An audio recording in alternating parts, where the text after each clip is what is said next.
الحمد لله رب العالمين أشهد أن لا إله إلا الله وحده لا شريك له وأشهد أن سيدنا ومولانا محمدا عبده ورسوله أما بعد فأعوذ بالله من الشيطان الرجيم بسم الله الرحمن الرحيم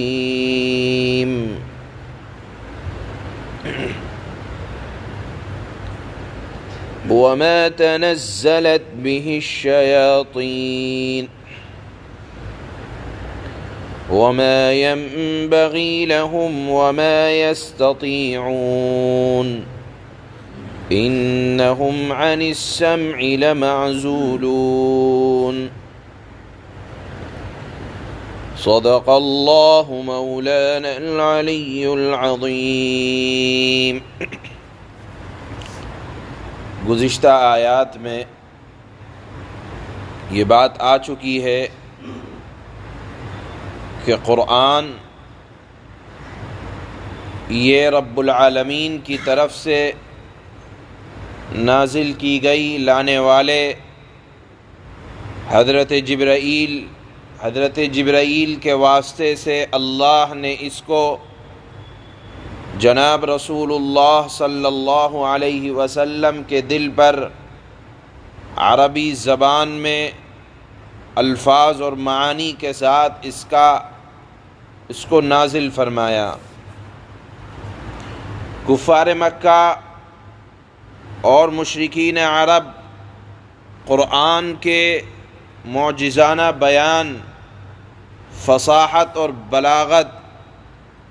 اور قرآن کی پے در پہ آیتوں کے مضامین سے متاثر تو ہوتے تھے، مگر قرآن کے سچ حق ہونے پر اپنی دشمنی کی وجہ سے طرح طرح سے شبہات نکالا کرتے تھے۔ اسلام سے پہلے کفار مکہ اور مشرکین عرب نبوت کے نور اور حضرت جبرائیل امین کی طاقت سے واقف ہی نہ تھے، اس لیے زمانہ جاہلیت میں عرب غیبی طاقت اور بشریت سے اوپر اٹھ کر جو طاقتیں ہوتی ہیں اس میں صرف 3 طاقتوں کو وہ لوگ مانتے تھے۔ پہلی طاقت تو وہ کاہنوں کی طاقت کو مانتے تھے کہ جو لوگ کہانت یعنی شیطان ان کو 1-2 بات آسمان پہ سے سن کر آ کر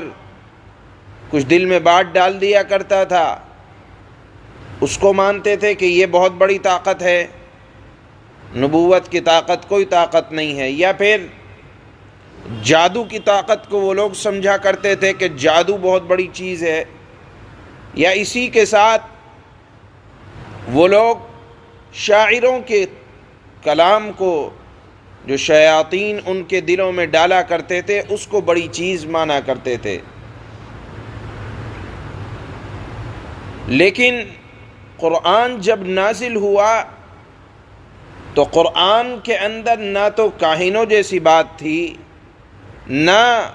جادوگروں جیسی بات تھی، نہ شاعروں جیسا کلام تھا۔ اس کے باوجود یہ لوگ متاثر ہوئے تو کہا کرتے تھے یا تو یہ جادوگر ہیں، یا شاعر ہیں، یا کاہن ہیں، کیونکہ ان کے ہاں اسی چیز کا تصور تھا۔ چنانچہ اتنی بات تو طے ہے کہ یہ کفار مکہ قرآن سے متاثر تھے، اور اس کے چند نمونے سیرت طیبہ میں ملتے ہیں کہ جب آپ صلی اللہ علیہ وسلم نے قرآن کو لوگوں کو پڑھ کر بتایا اور اپنی نبوت کا اعلان کیا تو سب سے پہلے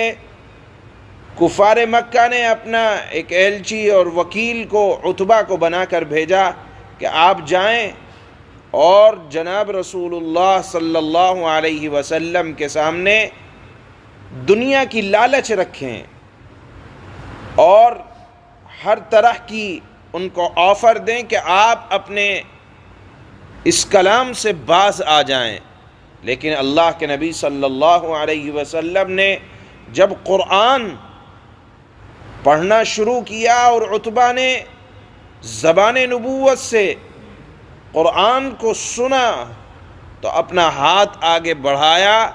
اور آپ صلی اللہ علیہ وسلم کے دندان مبارک اور منہ مبارک پر اپنا ہاتھ رکھ دیا اور کہا کہ اے محمد، اب آپ آگے نہ پڑھیے گا ورنہ میرے اوپر قرآن اثر کر رہا ہے، ہو سکتا ہے کہ یہ قرآن کی آپ کے پڑھنے کی وجہ سے میں ایمان نہ لے آؤں۔ چنانچہ وہ اپنے گھر آیا اور روپوش ہو گیا۔ چند دنوں کے بعد کفار مکہ نے ملے اور پھر عتبہ نے کہا بات یہ ہے کہ میں نے وہ کلام سنا اور میرے دل پر اثر ہونے لگا، اس لیے میں نے محمد صلی اللہ علیہ وسلم سے کہا کہ اب آپ میرے سامنے قرآن نہ پڑھ کر سنائیں، کہیں ایسا نہ ہو کہ میں مسلمان ہو جاؤں۔ چنانچہ اس نے عتبہ نے کہا کہ تم ان لوگوں کا یعنی محمد صلی اللہ علیہ وسلم کا راستہ چھوڑ دو۔ اسی طرح ایک واقعہ اور لکھا ہے، جب کفار مکہ نے ستایا، آپ صلی اللہ علیہ وسلم نے ہجرت فرمائی، ہجرت کا حکم دیا صحابہ اکرام کو حبشہ کی طرف۔ چنانچہ کئی صحابہ اکرام حبشہ کی طرف تشریف لے گئے، لیکن آپ صلی اللہ علیہ وسلم ابھی مکے میں تھے۔ حضرت ابو بکر صدیق رضی اللہ تعالی عنہ آپ کے ساتھ رہا کرتے تھے، لیکن ستانے والوں نے کوئی کسر نہیں چھوڑ رکھی تھی۔ چنانچہ مکہ کے ایک سردار ہیں ابو الدغنا، انہوں نے کہا کہ محمد صلی اللہ علیہ وسلم آپ کو کہیں جانے کی ضرورت نہیں ہے، آپ جو ہے میرے گھر میں آ جائیں اور میرے گھر میں آ کر رہیں۔ چنانچہ اللہ کے نبی صلی اللہ علیہ وسلم اور حضرت ابو بکر صدیق ابو الدغنا جو مکہ کے مالدار تھے ان کے گھر میں جا کر رہنے لگے۔ آپ صلی اللہ علیہ وسلم قرآن مکہ کی وادیوں میں یا مکہ کی گھاٹیوں میں جا کر پڑھتے تھے تو عرب کے بچے اور عورتیں قرآن کو تہجد کے وقت اٹھ کر آ کر سنا کرتے تھے۔ آپ صلی اللہ علیہ وسلم کے پڑھنے کا انداز اور دل سوزی کے ساتھ آپ پڑھا کرتے تھے کہ مشرکین مکہ کو کہنا پڑا کہ اے محمد صلی اللہ علیہ وسلم آپ یہ قرآن پڑھنا بند کر دیں، کہیں ایسا نہ ہو کہ ہماری عورتیں اور بچے مسلمان ہو جائیں۔ اسی طرح روایات میں آتا ہے کہ مشرکین مکہ ان کا شوق تھا کہ وہ عربی کے اندر اشعار کہا کرتے تھے، جو اچھا شعر ہوتا تھا اس کو کعبے کے دروازے پر جا کر لکھ دیا کرتے تھے اور فخر سے کہا کرتے تھے کہ دیکھو آج میں نے اتنا اچھا شعر کہا ہے۔ چنانچہ ایک دن ایک صحابی نے سورۃ الکوثر، میں نے کسی موقع پہ بتایا تھا کہ کعبے کی دیوار پر اور دروازے پر جا کر لکھ دیا۔ صبح میں جب کفار مکہ آئے تو ان کے بڑے کسی شاعر نے یا بڑے کسی آدمی نے کہا ما هذا قول البشر، یہ کسی انسان کا کلام نہیں ہے۔ یعنی کہنے کی بات یہ ہے کہ کفار مکہ بھی قرآن سے متاثر تھے لیکن اپنی ہٹ دھرمی کی وجہ سے مانتے نہیں تھے اور کہا کرتے تھے کہ یہ تو شیطانی کلام ہے، یعنی شیطان ان کو سکھا رہا ہے، العیاذ باللہ۔ آج کی آیتوں میں اللہ نے ان کے اس دعوے کو کھوکھلا ثابت کیا ہے کہ دیکھو تم کہتے ہو کہ شیطان سکھلا رہا ہے ان کو، تو تین باتیں ہیں۔ شیطان کا اثر جناب رسول اللہ صلی اللہ علیہ وسلم کے دل پر نہیں ہو سکتا، اس لیے کہ دیکھیے اللہ نے اس کو محفوظ کر رکھا ہے۔ چلو دوسری بات یہ ہے کہ اگر شیطان ڈال بھی رہا ہے تو شیطان گندی بات ڈالا کرتا ہے، اور قرآن کا مضمون سورہ فاتحہ سے لے کر سورہ ناس تک صرف اصلاحی مضامین ہے، توحید کی بات ہے، جنت کا ذکر ہے، جہنم کا ذکر ہے، اس کے اندر کوئی غلط مضمون نہیں ہے، اور شیطان تو غلط مضمون ڈالا کرتا ہے۔ دوسری وجہ یہ بات بیان فرمائی اللہ نے کہ شیطان کے اندر نیک بات ڈالنے کی قدرت ہی نہیں ہے، اس لیے کہ شیطان اس لائق نہیں ہے کہ اس متبرک امانت کو اٹھا سکے۔ یہ تو اللہ نے انسان کو یہ طاقت دی ہے کہ وہ یہ امانت یعنی قرآن کی امانت اٹھاتے ہیں، لہذا شیطان کی ہمت ہی نہیں ہے کہ وہ اس امانت کو اٹھا سکیں۔ تیسری بات اللہ نے یہاں بیان فرمائی تیسری آیت میں کہ دیکھو، جب جناب رسول اللہ صلی اللہ علیہ وسلم اس دنیا میں تشریف لائے تو آپ کے آنے سے پہلے شیطان آسمان پر جایا کرتے تھے، اور وہاں سے جب فرشتوں کے درمیان کوئی بات تقسیم ہوتی تھی، ذمہ داریاں ملتی تھیں کہ آج فلاں علاقے میں بارش ہوگی یا فلاں جگہ عذاب آئے گا، تو ایک دو بات سن کر وہ دنیا میں آ کر کاہنوں کو بتا دیا کرتے تھے، اور کاہن 100 جھوٹ ملا کر اس کے اندر دنیا میں جھوٹ بولا کرتے تھے۔ لیکن جب قرآن نازل ہونے لگا تو اللہ نے فرمایا کہ اب شیطان کا آسمان پر آنا بند، اب قرآن نازل ہو رہا ہے، اب اگر شیطان آئے گا بھی تو ایک شہاب ثاقب انگارہ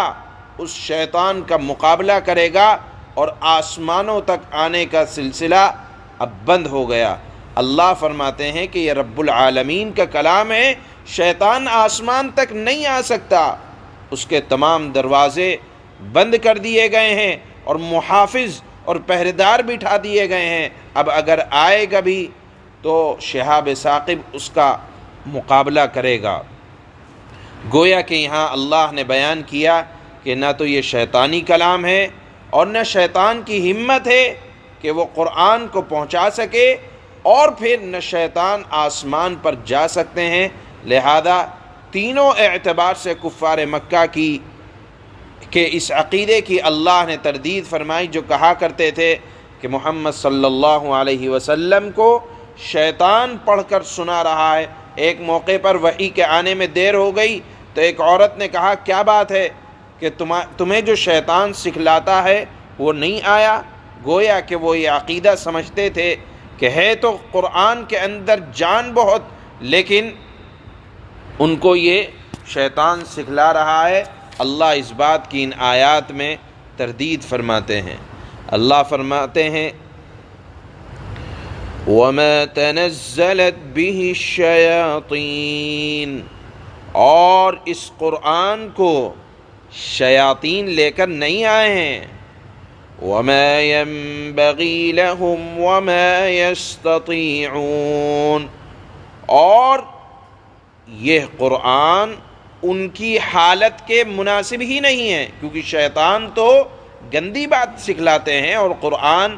اچھی بات سکھلاتا ہے، تو لہٰذا اللہ فرماتے ہیں شیطان کی حالت کے مناسب ہی نہیں ہے، اور شیطان تو اس پر قادر بھی نہیں ہے۔ اِنَّهُمْ عَنِ السَّمْعِ لَمَعْزُولُونَ، شیطان کیوں قادر نہیں ہے؟ کیونکہ وہ شیطان وحی آسمانی سننے سے روک دیے گئے ہیں۔ اب اگر شیطان آسمان پر جانے کی کوشش کرتے ہیں تو شہاب ثاقب ان کا مقابلہ کرتا ہے۔ سبحان اللہ و بحمدہ، سبحانک اللہ۔